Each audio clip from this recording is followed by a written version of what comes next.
નમસ્કાર મિત્રો, આરજેબી ન્યૂઝમાં તમારું સ્વાગત છે। નજર કરીએ આજના મુખ્ય સમાચાર તરફ। આમ આદમી પાર્ટીના ગોપાલભાઈ ઇટાલિયા બન્યા વિસાવદરના નવા ધારાસભ્ય।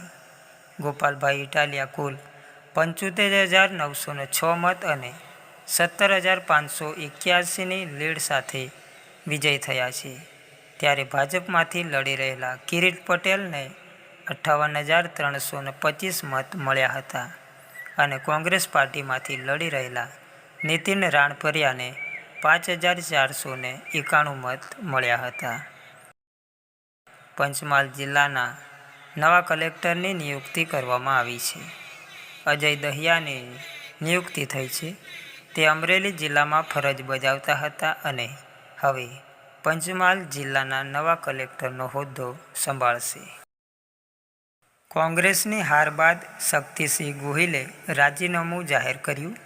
પેટા ચૂંટણીમાં હારની જવાબદારી સ્વીકારી કોંગ્રેસ પ્રદેશ અધ્યક્ષ શક્તિસિંહ ગોહિલનું રાજીનામું વિસાવદર અને કડીના પરિણામને શક્તિસિંહ ગોહિલે ગણાવ્યા આઘાતજનક।